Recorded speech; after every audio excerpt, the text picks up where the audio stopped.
Good evening. My name's Rachel Fuller. I'm one of the Year 5 teachers at Monash and Shamley Green. And this evening we're going to talk about maths in Key Stage 2. We've got two aims to explain how we teach maths in Key Stage 2 using a mastery approach, and then to give you some ideas for how you can help and support your child at home with maths. So what is the mastery approach? We've been using it at Monash and Shamley Green for the last 4 and a bit years, and these are some of the important parts to know. So basically, it's an approach that has very high expectations for every child. So no matter what your ability, we're trying to keep all the children working on the same objectives. We very much use mathematical representations to expose the underlying structure of the maths. And that is really to try and help the children make sense of the concept so that they have a good level of fluency and that they're not just procedural mathematicians, that they really understand what they're doing. And then we're looking at problem solving and reasoning in certainly, often in every lesson, but certainly within every topic. And then the challenge is provided through increased depth. So those more able children that pick up the fluency quickly, rather than pushing them onto the next year group's work, we're very much giving them different sorts of problems in different contexts to really deepen their understanding. So in maths, you know you've mastered something when you can apply it to a totally new problem in an unfamiliar situation. So that is what we're aiming for as mathematicians. So in our national curriculum, the maths curriculum is split into 3 areas: fluency, which is the ability to calculate and recall knowledge quickly; the reasoning, which is explaining the mathematical thinking; and then the problem solving, which is applying their knowledge to in different contexts to solve different problems. And all those 3 strands are very much part of the mastery approach. We start with the fluency, and then we get the children to explain their reasoning, and then they deepen their understanding by solving problems. So our typical lessons will start with some mental calculation. We might be using number fans in year 3. We might be quite often, further up the school, we're writing lots of things on whiteboards and holding them up. So we're encouraging the children to work things out mentally, to use jottings to support their thinking, and then only when they really need to, so when it is the most efficient way of doing it, will we get them to use formal written methods, and we get them to apply that through their problem solving. So one big emphasis and one big change with this mastery approach is this idea that we're moving from the concrete, from using physical apparatus, to the pictorial, and then to the abstract. Now, when I was at school, and I expect for a lot of you, we used Unifix cubes and abacus and things like that, and then we went straight on to the abstract, to the numbers. And this part in the middle we didn't have. So we're going to look at that in a little bit more detail. So even in Key Stage 2, for each new concept, we use concrete objects and manipulatives to help the children understand and explain what they're doing, and that's our window in. So for every new idea.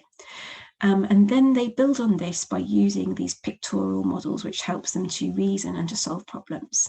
And only when that is firm, those foundations are firmly laid, do we move on to the more abstract approaches. And the idea behind this is that we are getting children who understand their maths, who have depth, not just procedure. So these are some of the concrete resources that we'll be using in Key Stage 2. Initially, in year 3, when we're sort of transitioning from from the Key Stage 1, they might be using 10 frames, they might be using bead strings, and the base 10. In fact, all the year groups probably use base 10 for place value work. And then quite quickly, place value counters become the main thing that we use. Quiz and error rods are really useful for fractions. Multi-link cubes we might use for area and perimeter, and for fractions as well, and for making arrays and things like that. So these are some of the pictorial models that you might see your children using or talking about. All the way through school, we use part whole models, we use bar models. They've been using arrays in year 2 as well. They will have used number lines and 100 squares in from the end of Key Stage 1 and tens frames, and then drawing base 10 and themselves. So these are the main topic areas in Key Stage 2. You can see the number is most of it. So within that, we've got number and place value, then the calculation methods, so addition, subtraction, multiplication and division, and then lots of fractions, decimals and percentages. And then we have the other units, the measures, the geometry, which is the shape, the statistics, and all of those use their calculation skills to help solve problems within those areas. So what is place value? It's the value of each digit in a number. So for example, the digit 7 in 743 has the value of 700. The digit 9 in 5,942,134 has a value of 900,000. So we are getting the children to read numbers, to understand what each digit means, and we're using base 10, Dean's apparatus, and place value counters to do that. So each year group in Key Stage 2, so 3, 4, 5 and 6, all of us will be working towards knowing the value of each digit in a number, being able to read those numbers in digits and words, ordering and comparing them and rounding them. The difference being that in year 3, we're looking at 3-digit numbers in the hundreds. Year 4, we're looking at the thousands. Year 5, we're looking at tens of thousands, hundreds of thousands, and in year 6, we're up to 1 million. And then these two, to recognise and use tenths, hundreds and thousands, to count forwards and backwards through 0 to include negative numbers. The children touch on tenths in year 4, but really these are year 5 and 6 objectives. So partitioning, you hear that word, you might hear that word from your children. It just means splitting the number into different parts. So in year 3, they're looking at 3-digit numbers with hundreds, tens and units, or with hundreds, tens and ones. And if we've got the number 746, we're saying that is 700, we've got 700s, 4 tens, 40, and 6 ones, 6. And together, those add up to 746. And then as we go through the year groups, our place value boards become more complicated. We're adding in thousands and tens of thousands, and then this way we're adding in the tenths. So here we've got 7 thousands, 200s, 4 tens, 40, and 6 ones, 6, and a tenth. So here are some of the different pictorial ways that we can look at a number like 35,386. We might use place value counters to represent it. We might use a part-whole model. So this traditionally, we've got 1 whole and 2 parts, but here we've got 5 parts. A bar model, which we'll look at a bit more later on. Here it's just been split into 2 parts. So we've just got 30,000. We could have had several parts across here. And then number lines are very useful for rounding. So where does this number lie between 30,000 and 40,000? Which of these is it closest to?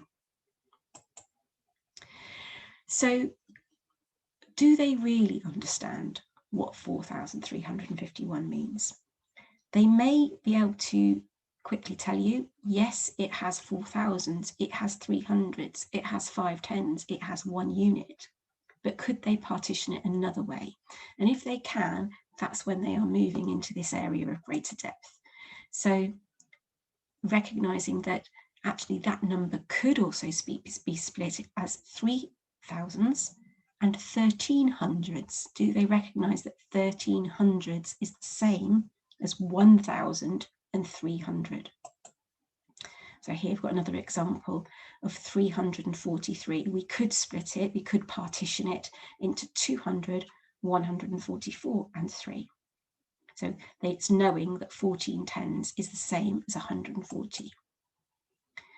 Now these calculations show children who basically don't have a good understanding of place value or a sense of number. And these are some of the mistakes that we look out for. So here we've got a child who's added 4 and 9 and got 13. but they've put the 1 here and they've got an answer of 513. But if they're thinking about a number in the 20s and a number in the 30s, they should know it would never add up to 513. So that's showing a lack of sense of number. And here we've got that classic, oh, 1 take away 8, I can't do it, I'll turn it upside down, I'll do 8 take away 1. And that still does happen. So we've got to be really careful that they really understand what they are doing, which is why we use the manipulatives alongside the sort of the abstract. When is it time for a written calculation? We're going to be pushing this a lot in the moment to make sure that the children are still using mental arithmetic for times where it is appropriate and not straight away jump into the formal methods when they don't really need to. So we would always say, can you do it in your head? Have you got a mental calculation strategy that you could use? Could you do it with a quick jotting? Or if the numbers are too large, let's use a formal method. So with addition and subtraction, we teach them together so that they can see the relationship between them, so that they recognize that subtraction is the inverse of addition. Obviously, these are really simple numbers, but just to show you that a simple bar model like this, there's always 2 addition facts and 2 subtraction facts that we can get from this, the whole and the 2 parts. So 6 add 4 is 10, 4 add 6 is 10, 10 take away 6 is 4, 10 take away 4 is 6. And that relationship is the same for however big the numbers are. So for models of addition, the children really need to understand what they're doing before they're ready for that formal method. So when they come up from year 2, they've been working with adding 2-digit numbers. They may have used base 10, they may have used counters, and they may have used the partitioning method.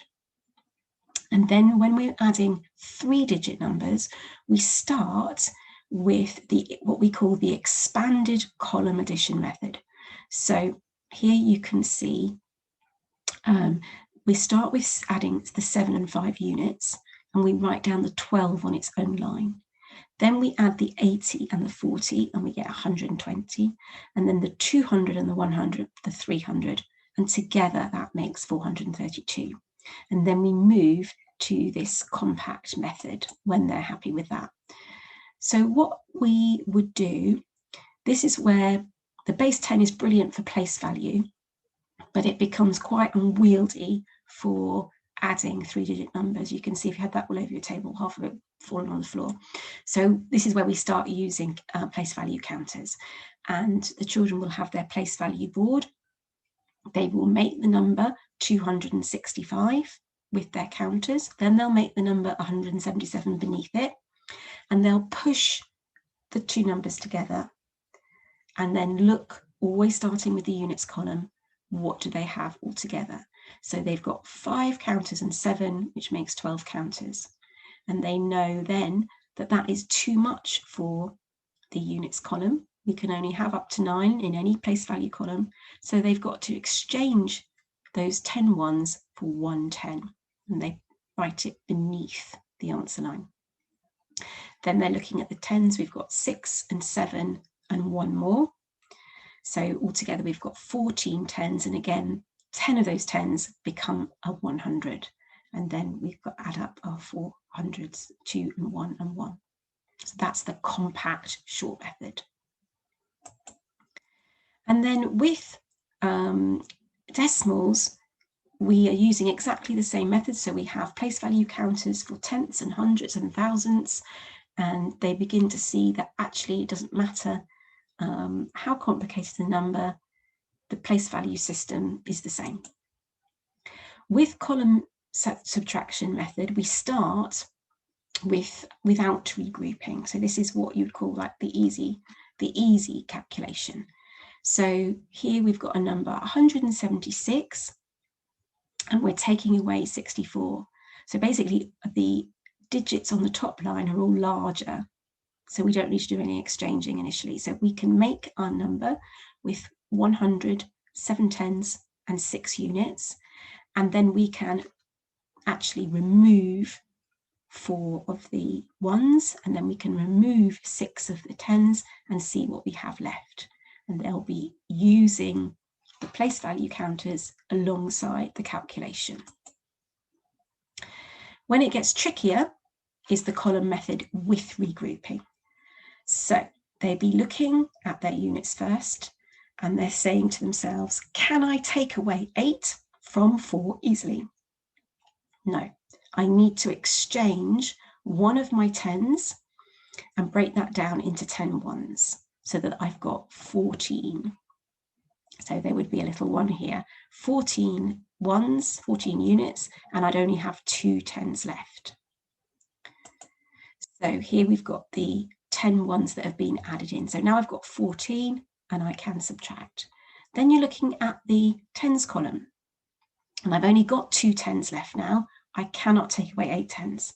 So I'm going to have to take one of these hundreds and exchange it for 10 10s.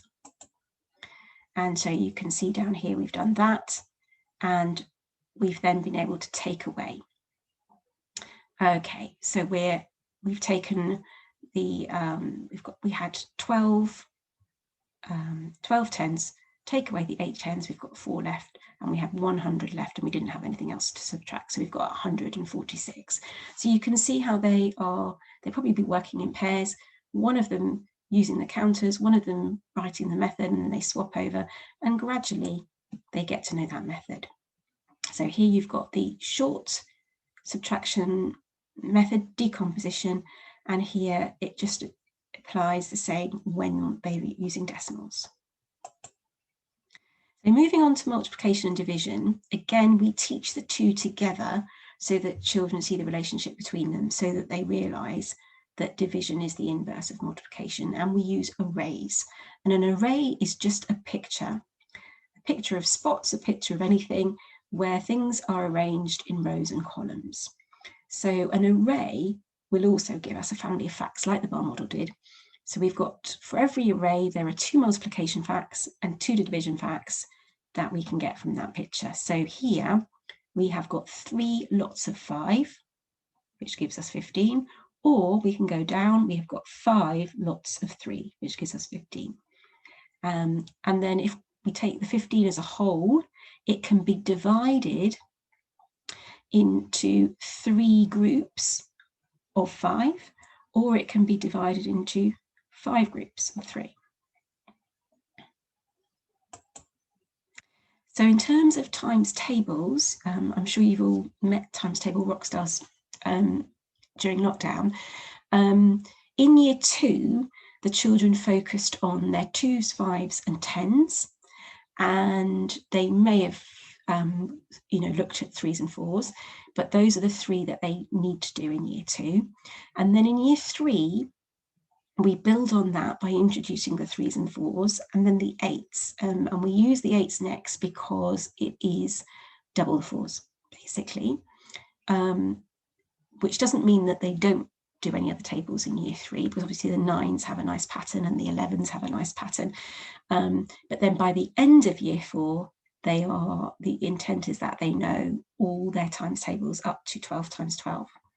We also have some certificates that run alongside times table rockstars. So in class, they might be working towards their bronze or their silver or their gold or their European or their Olympic certificate, where they're testing on multiplication and division facts, but they've got to go fast, and it gets harder as you go. So by the time you're doing the Olympic, you've got to answer 100 facts in 3 minutes. So once the multiplications get a little bit more difficult, once we're doing a 2-digit number multiplied by a single digit that's not in our times tables, then we need to use the grid method. And that is basically splitting our 2-digit number, partitioning it into the 10s and the 1s. So here we've got 10 and 8, and we're timesing each part of that number by 3. So 3 10s are 30 and 3 8s are 24, and then they add these 2 parts together. And then you can see that this, so under my face, we've got here 18 times 3. So the 3 8s are 24, and then we do the 3 10s at 30, and we've added the 2 parts together. So as as the numbers get larger and the grid method gets a bit more unwieldy, because actually they're making mistakes then adding these, we introduce the more compact multiplication method. So where they become more used to carrying those extra tens and hundreds. So 3 8s are 24, we put the little 2 below the answer line, and then 3 3s are 9, plus 2 more is 11. So you've got 11 tens added in. So that's the short multiplication. And then in year 5, when we start to multiply 2-digit numbers by 2-digit numbers, or 3-digit numbers by 2-digit numbers, so numbers in the hundreds times by a number up to 99, we use long multiplication. And you can see the grid is getting a bit unwieldy. We've got all these digits, these numbers to add together. So here we are looking at 124. We're multiplying 124 by 6. So we do it in the way that we have learned our short multiplication. So 6 4s are 24. This little 2 would probably be down here. 6 2s are 12, and 2 more is 14, and 6 1s are 6, and 1 is 7. And then with the tens, we put down a 0 as a placeholder, and we multiply by 2, because we know that timesing by 20 is 10 times more than timesing by the 2.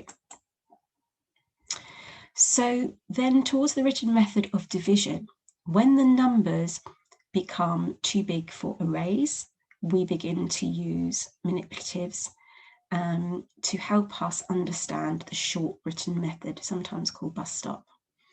And here you can see we've got the number 135, so they've made it with their place value counters. But they can't make any groups of 3 with the 100 we have. So we have to exchange that 100 for 10 tens. And now we have 13 tens. So how many groups of 3 are there in 13? That's what we're asking. And the answer is 4. We've got 4 groups of 3, so we've got 1 10 left. So now we have 15 ones. We can make, how many groups of 3 can we make out of 15? We can make 5 groups. So then towards the end of year 6, they will be doing some long division. And it's the same idea of just taking the number a chunk at a time. So this is actually quite a tricky one. It wouldn't be as hard as this, but they would have written down the side 2 15s, 3 15s, 4 15s, 6, 5, as many as they need that will be useful to them. 10 15s will be very useful here. I know that 10 15s are going to be 150, so 20 15s must be 300. So I take away that 300 and I'm left with 132. And then I'm thinking, okay, I look down my list of what I've multiplied, and actually 8 15s is very close. 8 15s are 120. So I've only got 12 left. Now that could be my remainder, or it might be that I have to find it to the nearest tenth. So I bring down a 0 and I keep going, and I've got 28.8. So problem solving. When solving word problems, it is often not the calculation that children can't do, rather they are not sure which calculation they need to do.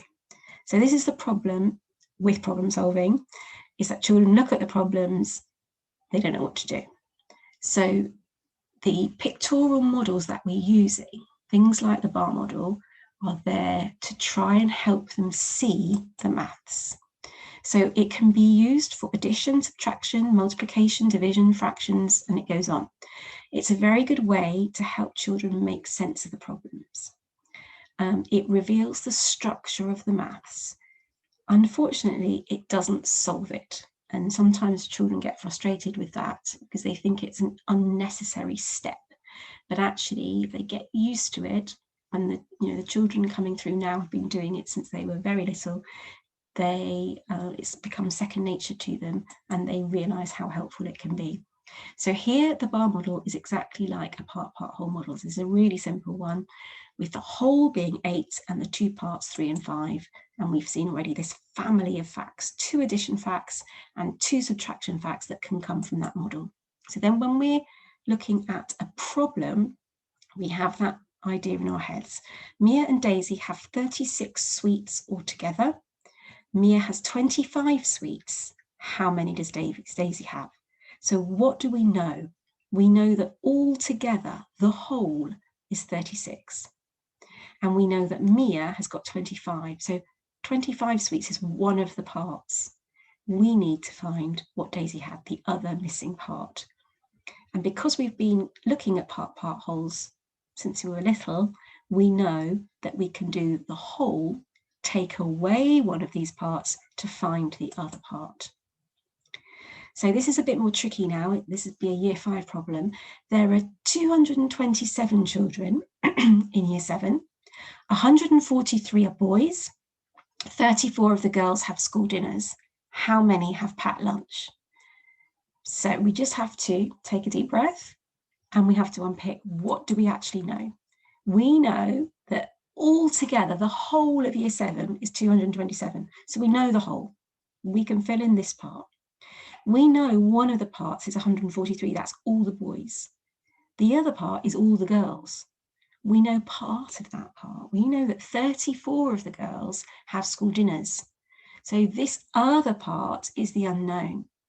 So effectively, we've got 3 parts to this. So how are we going to find the answer? We have to add these 2 and then subtract that from our 227 to find the missing part.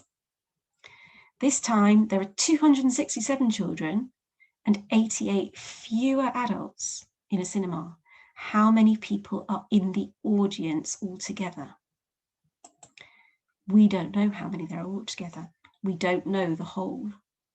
We know that there are some children, and we know that there are 88 fewer adults than there are children. So first of all, we've got to work out this part.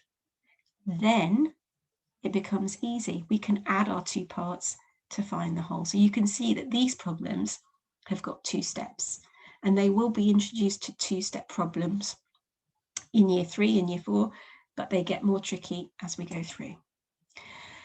Multiplication, division, fractions, and ratios. So bar models are brilliant for these sort of proportional and multiplicative relationships, because we can now divide the bar into equal parts.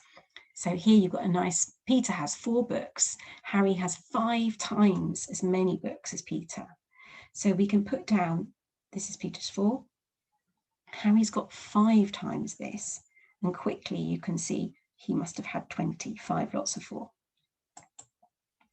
So we can use it for division. So a piece of wood that was 36 centimetres, it's been cut into 6 equal parts.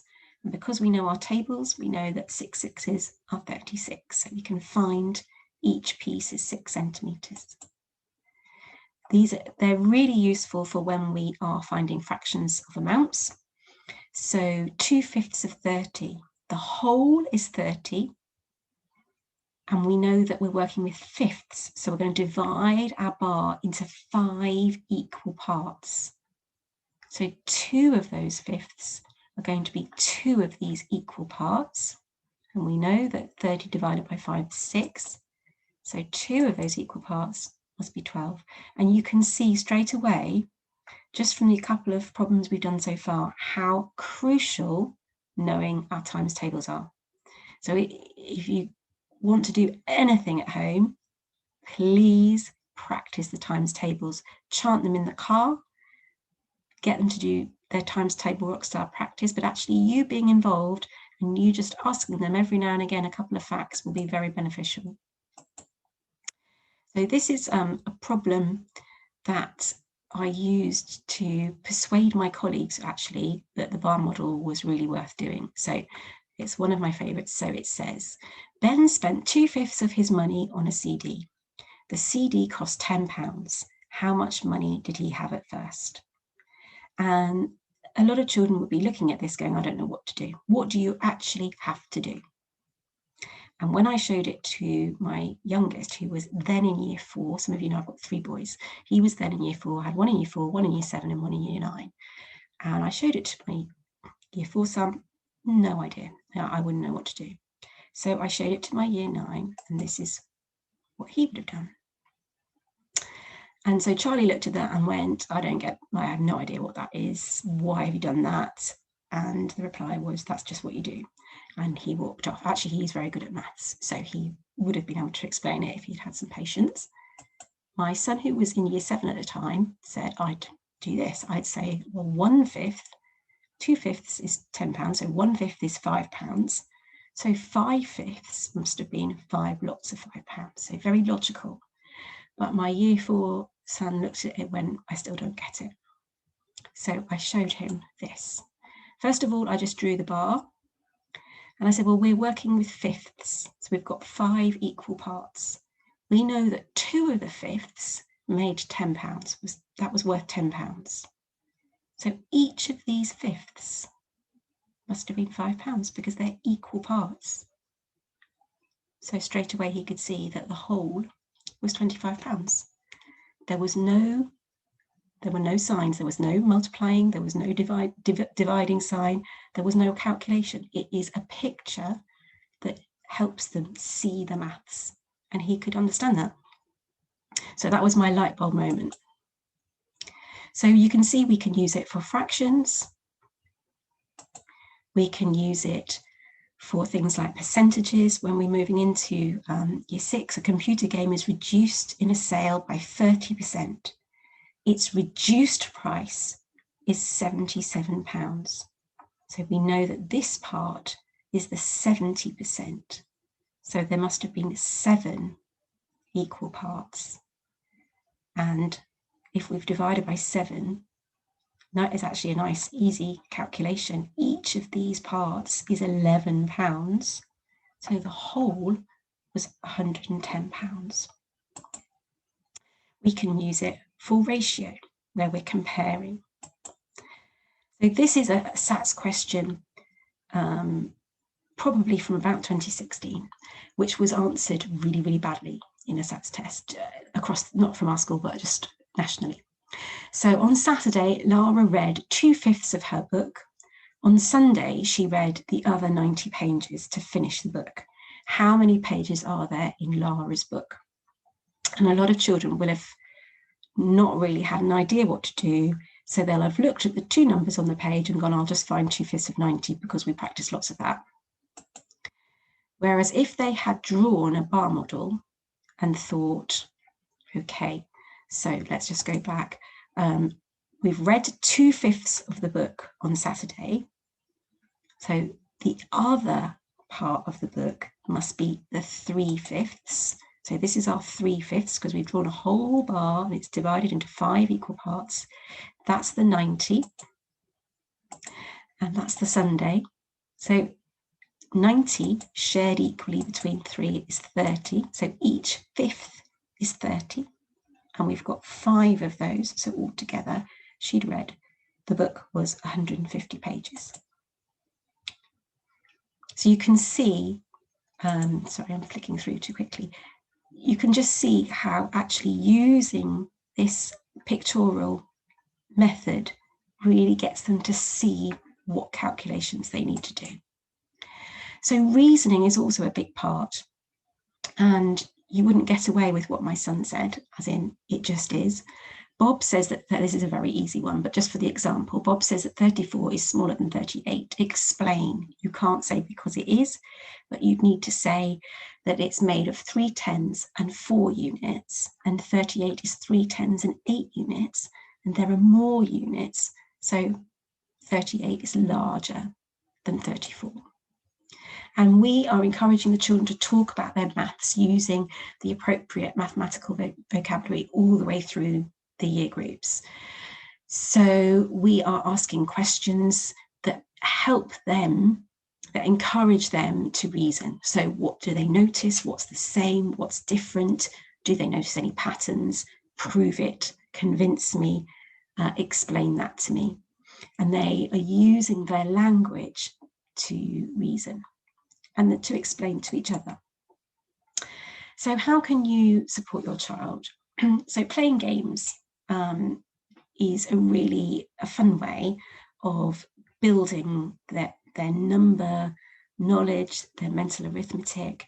So just straightforward board games like snakes and ladders and dominoes and card games. I mean, I hate Monopoly, but lots of people like it. Card games, top trumps. They've got loads of numbers that you can, these things that you can compare with each other. Games like darts, where you're getting a score and you're totaling up your score or subtracting from the score. Perudo is one of my new favorite games. It's all about, it's all dice, but it's very much about the probability and kind of basically placing bets and bluffing, really. But it's lots of mathematical reasoning in there. Games like Pontoon, using packs of cards to make 3-digit numbers.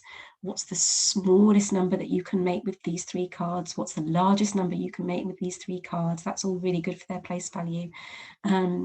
Playing other games like playing Scrabble, there's loads of keeping score there, and if you keep a running, if you keep a running tally, that's very good for their mental maths.